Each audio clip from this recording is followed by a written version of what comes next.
All right, we'd now like to welcome on a very special guest. He is a skier, he is a cliff jumper, and I'm going to go out on a limb and say he is a TikTok sensation. We got Brandon Beck on the line with us. How are you, Brandon? I'm doing really good today. How about you, Zach? Doing well. Thanks for joining us. I wanted to start with TikTok because your TikTok page is awesome. Obviously, you have a really cool Instagram page as well. And just your social media is just you doing a ton of crazy stuff. It's a lot of fun to watch.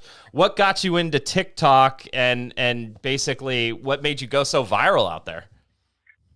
Pretty funny, actually. A friend of mine, Jay Briggs, he posted in a group chat of ours that he had a TikTok video that went viral and it was blowing up. And so I was like, maybe I should download this TikTok app and post a video. So the very first video I posted was a video of me skiing across a lake up in the Fountain of Youth. Fountain of Youth. Yep, exactly. And that video, within 3 days, it got 3 million views.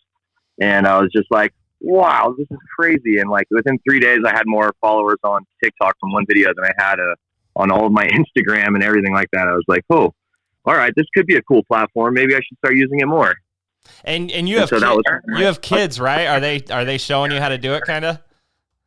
Oh yeah, I do. My daughter, she's always showing me new trends and what songs to use and different things like that. She's 13 years old, so nice. She knows the TikTok pretty well. Nice. It's been fun to watch you on there. I mean, I've gone into it since quarantine, and it's a fun outlet, and it's been fun watching all the people sort of move over there and watch them grow. So you're in Tahoe, right? I am. Yeah. I live in North Lake Tahoe. North Lake Tahoe. How's ski season this year? It was pretty good. I've had a lot of fun. Unfortunately, I tore my ACL 2 days before Christmas, but, I had a pretty quick recovery. I still have to get surgery.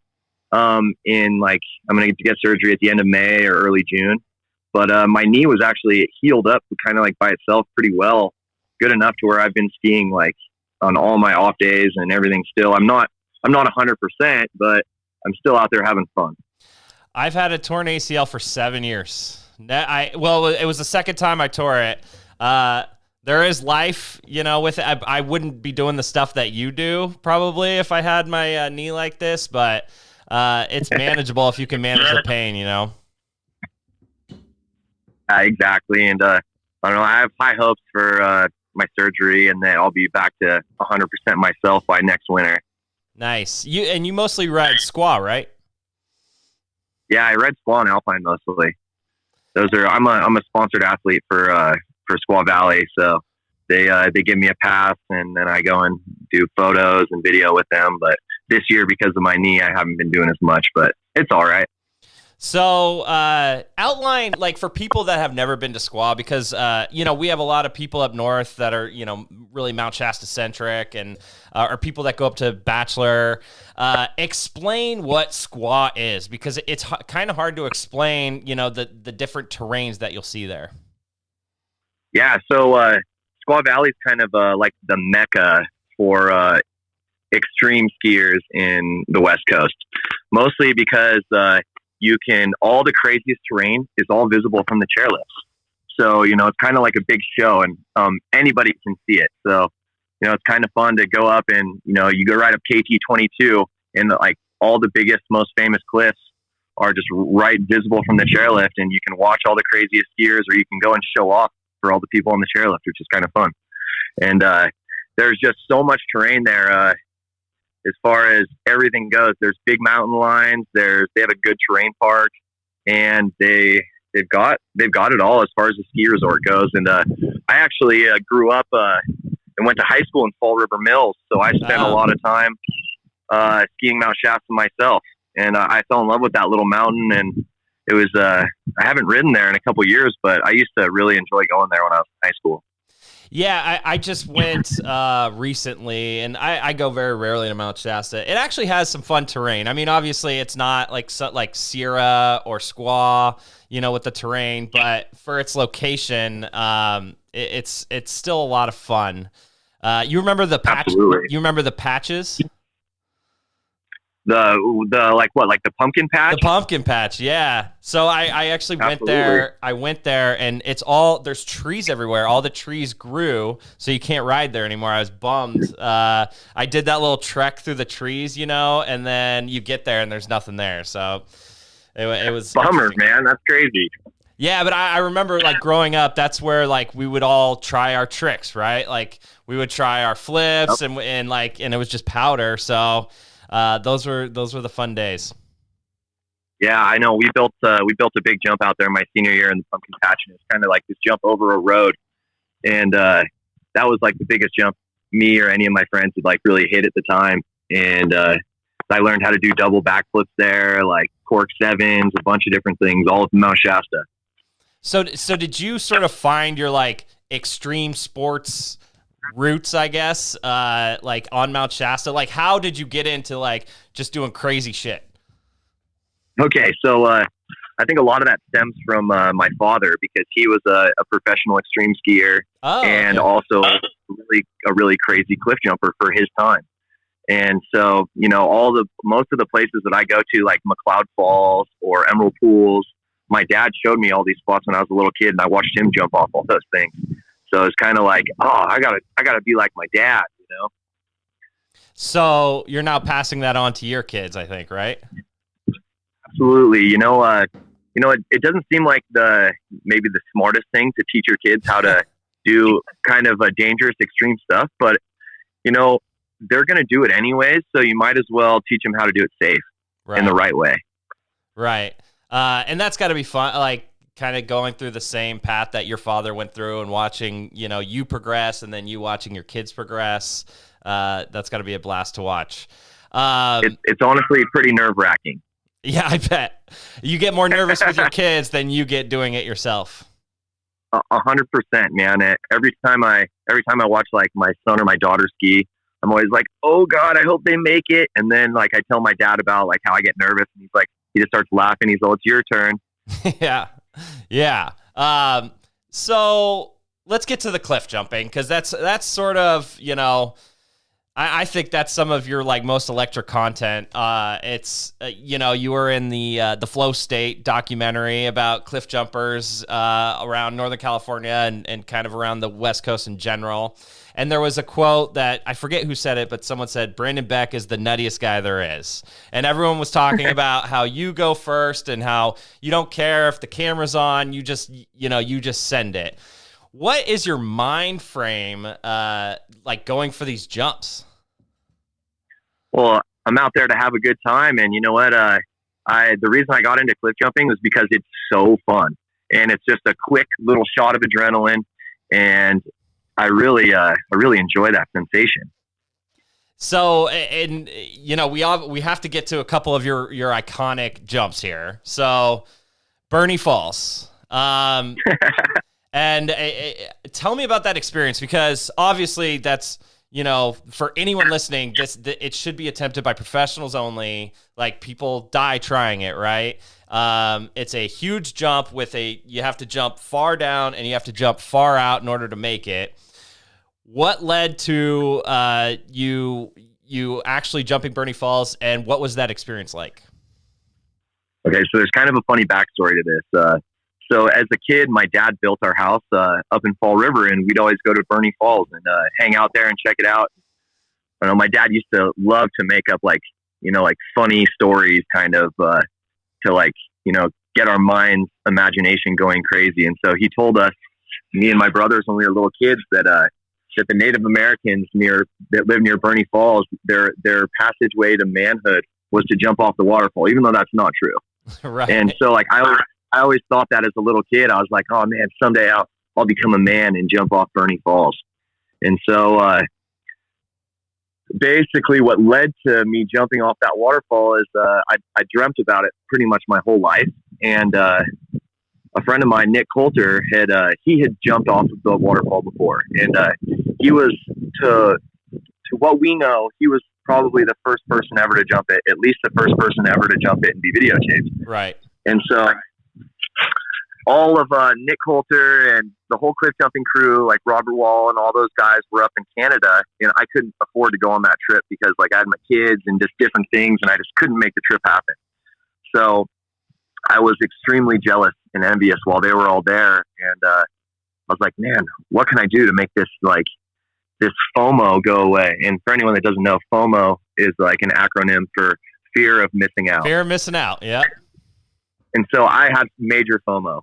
And so I was like, I called up one of my buddies, this guy, Scott Pullman, and I was like, hey, dude, do you want to go jump off Burney Falls with me? And he just kind of started laughing and was like, sure, I guess. Like, so the next day I drove to his house and picked him up, and the two of us drove up to Burney Falls. And a friend of ours, Travis Sims, he'd actually got denied to get into to Canada. He didn't get let in because of some weird criminal charge or something he had. Yeah. So they wouldn't let him into the country. So he had heard wind that me and Scott were going to go jump it. So he was at the border of Canada and then just drove all the way from the border of Canada all the way down to Burney Falls to meet us there.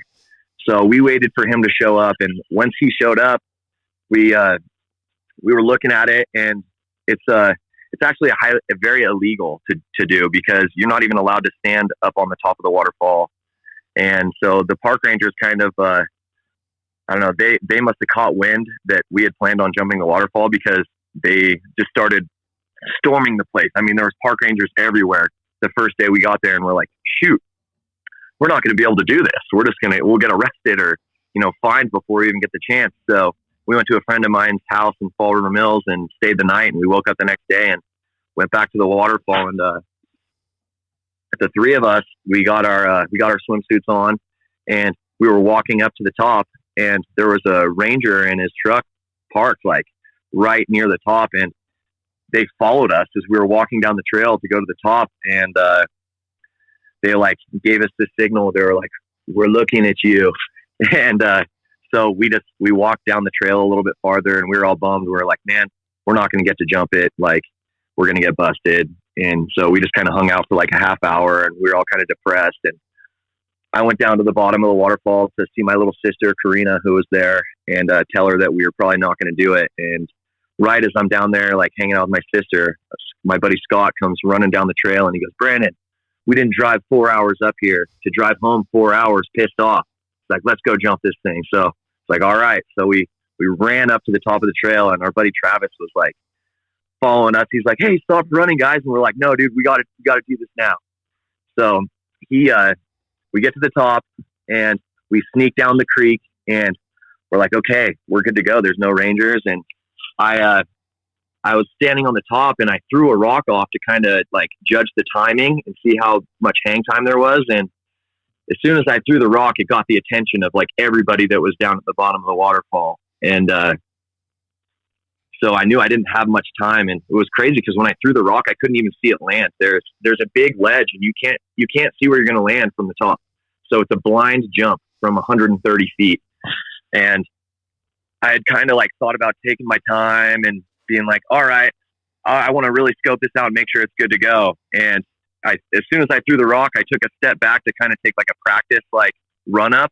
And my buddy just gave me fist bump, and he's all, "You got this, dude." And so I just gave the signal that I was going to jump. And I literally ran and jumped off for my life because I know how far you have to jump out. There's a big gap. So if you don't jump out really far, you'll actually hit the rocks at the bottom, and there's no way you're going to make it out of that. And when I dove out, I did a double front flip with a half twist, and I'm about 100% certain that I am the very first person ever to do a flip off of Burney Falls. Yes. And and when I landed it, I actually I almost got knocked out. The impact was so heavy that I was seeing stars and was like a little dizzy. And I actually went to yell to the top to tell my friend not to jump because I landed so close to the wall at the bottom. But I had the wind knocked out of me, and I couldn't yell. I was like, "Don't jump!" And then I just looked up and I watched my buddy jump, and he barely cleared it. He cleared the rocks at the bottom by maybe 2 feet at the most. And then we had one more buddy at the top who was going to do it. That's Travis Sims, and he has a more of a professional high diver background. Yeah. So he is this like, high diver oriented tricks, and he doesn't necessarily, his practice is jumping off of platforms. So, you don't have to jump out as far. And he came the closest out of all of us when he dove out, and he also did a double front flip with a half twist, but he got so close to the rocks at the bottom and, but didn't hit him. And all three of us luckily were able to, make it out of there. And when we got out of the water, I knew the Rangers were coming.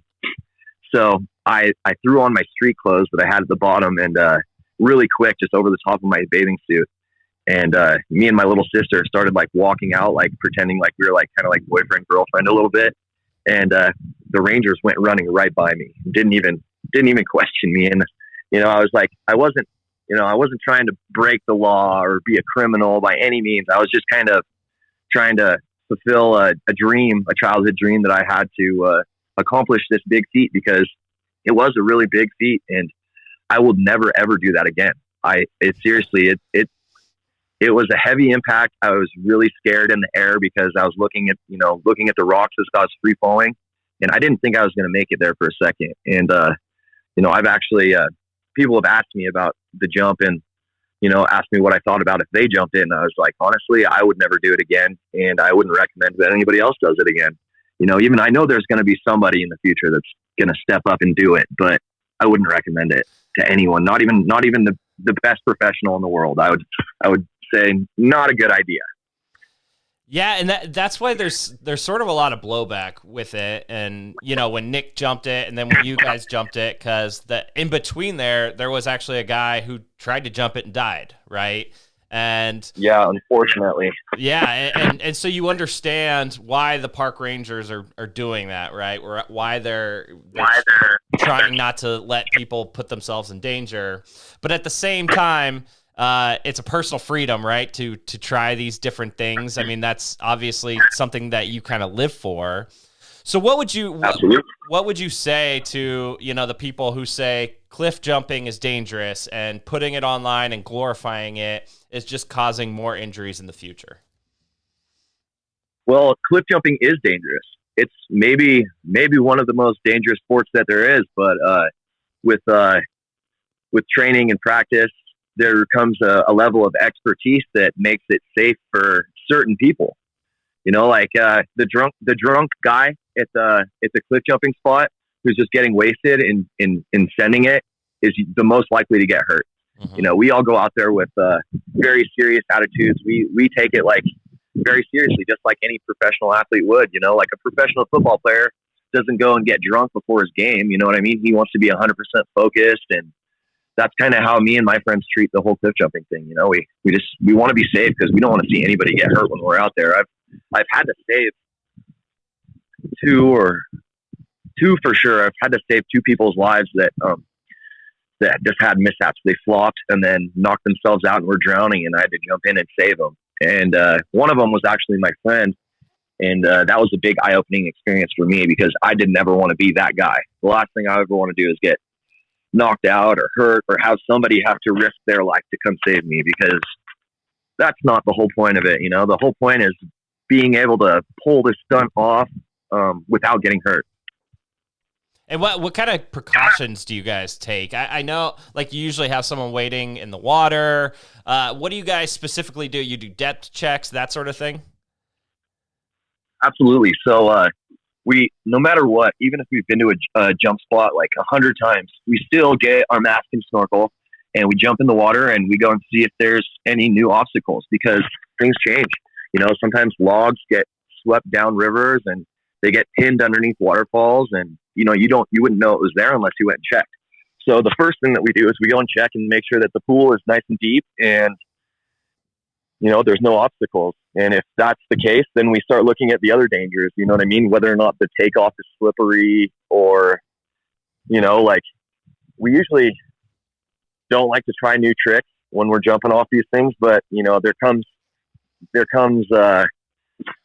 sometimes you get, maybe, I don't know what the word I'm looking for right now, but if you get you get overconfident in yourself and you're like, okay, I've nailed all these other tricks, I should try this new one. And then you try something new and then you'll eat it. And it's not a fun thing, but in order to get good at this stuff, you got to take a couple slams to kind of figure it all out. Like I gotta sit in my truck. It's really cold outside. It's like all snowing. good, man. All good. You know, I can actually think of one time. I know you didn't depth check, and that was at Lower McLeod Falls. That's true. And I know this because Bob and I were at Lower McLeod Falls, and we see this sign that says "Don't jump," and we're like, "What the hell is this?" This is like it. That little rock that you jump off of at Lower McLeod Falls is like the most benign jump ever, right? Like it's usually super safe. And it turns out you were the one that put the sign there because a rock had fallen into the water and almost impaled you. Yep, absolutely. And I'd actually, it was really scary because like it was me and Robert Wall and Nick Coulter. I'm trying to think. I think Alex Shirley was there too, but you know, we all got across the creek and we went up to the top of the jump spot, and we all had planned on doing sailor dives, which are you do a head first dive, but your hands are at your side. And last minute I changed my mind. I was like, oh, I'll just do a gainer. So I run and do a gainer, and when I hit the water, I bumped the rock with my leg just because I jumped out really far, and it like hit my leg pretty hard, and it gave me a Charlie horse. And as soon as I came up out of the water, I was immediately yelled at my friends, like, don't jump. And then we started looking, and you could see where the big giant boulder had fallen off of the wall from, you know, all the erosion, and right into the middle of where you would want to jump. And that is definitely one of like the most iconic little small cliff jumps in Northern California. Like families go there. Like I went there as a little kid and jumped off that rock 100 times in a day, you know what I mean? And just the thought of somebody hitting that rock just terrified me. And I actually saw a ranger that day, and he gave me the yellow sign. He didn't want to put one up, so he gave me the sign, and I got a Sharpie and, you know, wrote like, don't hurt yourself, basically. And unfortunately I heard about several people that still ended up jumping off of that and getting hurt that summer. Yeah. And that was big news. I mean, because you're right, that is such a popular like little spot, like for kids and for people who just don't, you know, jump off cliffs. I think they've moved it since, and I've been there, and I couldn't tell if it were there. I think they actually went in and moved it. I'm not entirely sure. That would be awesome if they did, because that rock was about the size of like a Volkswagen Bug. Wow. Yeah. So. Speaking of McLeod Falls, Middle McLeod Falls, obviously an iconic cliff jumping destination in Northern California. It's a little over 70 feet, I believe, from the top all the way to the bottom. When was the first time you jumped off that top part, and what is that like? I've never jumped from that top area right there. So I think the first time I jumped off that top part, I was about 16 years old, maybe 17. And, you know, we went there. My dad brought us to all these cool spots, and it's close to Fall River. So we would go there all the time in the summer to kind of get away from town for a little bit, go do something new. And I did straight jumps off of the top. You know, I probably jumped off the top of that thing maybe 50 times. And it was weird because I stopped getting an adrenaline rush, like jumping off of it. And it was my senior year. And it was like me and one friend, and we brought a bunch of girls to the McLeod Falls because we wanted to like show off for them and stuff like that and have a good day. And I told my dad what we were doing. And so, you know, he just showed up randomly with like my little brothers and sisters. And I was all kind of pissed off. I'm like, Dad, like I was trying to get away from you guys. And he was just like laughing. He's like, I came to take pictures of you guys, because my dad's a really good photographer. So I had been planning in my head, I didn't tell anybody, but I had been planning on my head that I was going to flip off of the top. And that was huge at the time. I mean, this was 2003. And so it was a long time ago, and nobody was really doing that kind of stuff, flipping off that big stuff, except for like professional high divers and, you know what I mean? Things like that. And I'd never heard of anybody flipping off the top. So I figured I'd give it a go. And I was kind of hesitating at the top because I was nervous. And my dad was down at the bottom with his camera, and what did he say? He's like, he's down at the bottom and he's waiting to take the picture, and he's like, just jump already. Don't be scared. And so I just kind of took a step back and ran and did a big front flip 180, and I just dove off. And that feeling brought back all the adrenaline that I needed, because like, it wasn't scary for me just to do the straight jumps anymore. So I had to kind of mix it up a little bit and to make it fun, you know? So that was the first time I ever flipped off McLeod was 2003, my senior year. And it was a pretty fun day. And you guys... I still actually have the photo. Oh, do you? Nice. Yeah. You guys return there quite often, and some of those shows are pretty amazing with all you guys together sort of trying to one-up each other. Oh, absolutely. You know, it's we're all kind of trying to one-up each other, and we inspire each other at the same time, you know, like it's really fun. It's kind of like a brotherhood camaraderie type thing when we're all out there, and, you know, we're all supportive of each other. And, you know, like, you know, you had mentioned earlier about our safety things, like having somebody in the water. We didn't necessarily start doing that when we were first getting into cliff jumping. We didn't really know the dangers of getting knocked out and then sinking to the bottom. And after we'd actually seen it in person and had to save some people getting knocked out, then we started, you know, having a safety swimmer. And so we kind of take turns being the guy at the bottom that's there in case you get hurt. And that way, you know, someone could swim in and pull you up, because, you know, when you get knocked out, you actually sink straight to the bottom, which is kind of scary.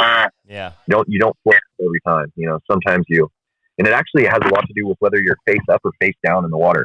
If you're face down, you'll float up, but if you're face up, you'll sink to the bottom. Interesting. Yeah. I think the fact that you guys have sort of teamed up and not only you look out for each other's safety, but you also have this one-upsmanship. It's kind of, it seems to me like the super early stages of a sport, right? Like at some point, someone hopped on like a board and went down the ski slope.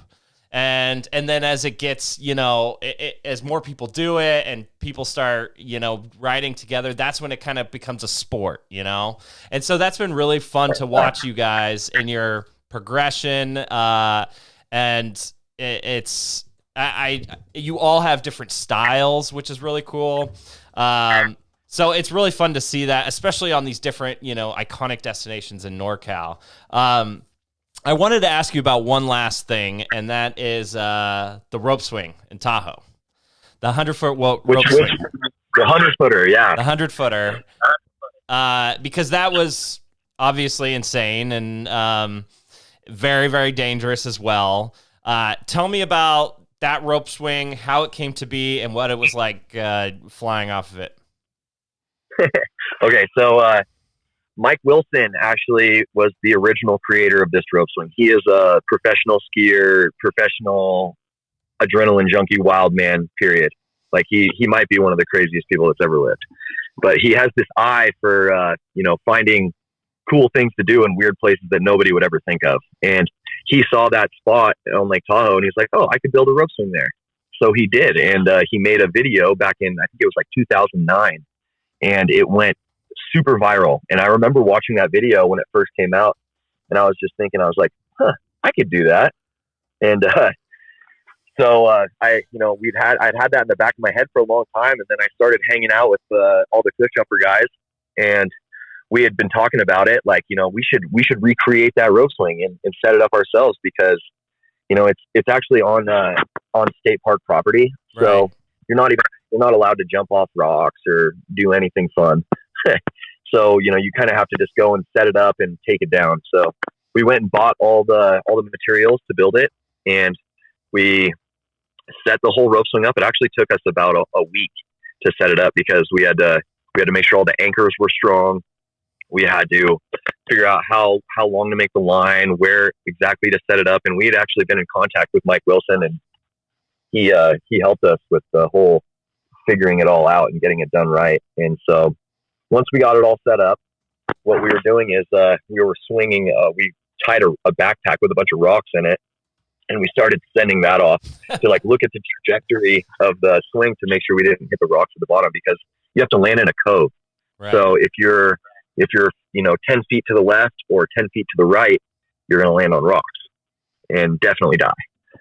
So we just wanted to make sure that trajectory was right. And it was me, Nick Coulter, and Chase Reinford, who is Adrenaline Addiction on like Instagram and YouTube. He's a pretty famous guy on the extreme he's got world. A huge following. That guy is nuts. Yeah, he is nuts, but he's also a really cool guy. He's an awesome person. I love that guy. But so we were all three of us were standing at the top after it was set up, and we're kind of looking at each other like, who's going to go first? And we kept taking turns standing on the platform and like holding the rope and being like, man, this is freaking scary, because you have to hold onto the rope and you swing over about 75 feet of rocks before you like make it to that open spot where you can let go of the rope. And if you can't hold on, for one, you're not going to make it. You'll just hit the rocks at the bottom. Or another thing is we were worried about like dragging our feet on the bushes and rocks and stuff like that as well, because you have to jump out of a tree and then swing over all the bushes and rocks. And we were all negotiating on who was going to go first. And then like it was my turn to stand up on the platform, just kind of look at it and assess the situation. And as soon as I got up there, it's like my heart started beating like uncontrollably. And I got that like that pre-adrenaline like pump where it's like, I think it's fear. And, but if you can overcome that fear, then you can really use that, like how scared you are as focus. And so you can really focus on things and make it work for you. So I stood up there and I took my sunglasses off and handed them to somebody. And we had a bunch of people there. There's tons of filmers and photographers and friends. And I just gave a yell. I was like, who's ready for a rope swing? And everybody started cheering. And so I like gave the countdown, and I jumped off. And when I held on going through the bottom of that pole, there was so much G-forces holding onto that like rope, I almost didn't make it. And as soon as I got to the spot, I was like, where I knew I was over the water, I let go. And I actually didn't plan on doing a backflip. I had planned on doing a double or a triple. I let go of the rope. I had the momentum for a single, so I just laid it out and enjoyed the ride. And when I hit the water, I was actually really close to the rocks on the right hand side.